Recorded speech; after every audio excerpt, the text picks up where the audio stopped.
Hi friends, welcome to cricket Telugu YouTube channel. Friends, Johannesburg వేదికగా South ఆఫ్రికాతో జరుగుతున్న 4వ టీ20లో team India అతి భారీ స్కోర్ చేసింది.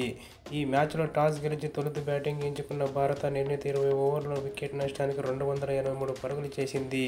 సంజు శాంసన్, తిలక్ వర్మ, విధ్వంసకర శతకాలతో శివాలెత్తిపోయారు.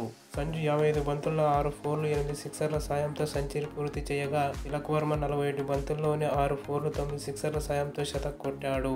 తిలక్ ఇది వరుసగా రెండో సెంచరీ కాగా, సంజుకు ఈ సిరీస్లో ఇది రెండో సెంచరీ. తొలి టీ20లో సెంచరీ అనంతరం సంజు వరుసగా రెండో మ్యాచ్లో డకౌట్ అయ్యాడు. ఈ మ్యాచ్లో మొత్తం 56 బంతులు ఎదుర్కొన్న సంజు శాంసన్ 6 ఫోర్లు, 9 సిక్సర్ల సాయంతో 109 పరుగులు చేసి అజేయంగా నిలవగా, తిలక్ వర్మ 47 బంతుల్లో 9 ఫోర్లు, 10 సిక్సర్ల సాయంతో 120 పరుగులు చేసి నాటౌట్గా నిలిచాడు. ఈ మ్యాచ్లో అభిషేక్ శర్మ సైతం మెరుపు ఇన్నింగ్స్ ఆడాడు. అభిషేక్ శర్మ 18 బంతుల్లో 2 ఫోర్లు, 4 సిక్సర్ల సాయంతో 36 పరుగులు చేశాడు.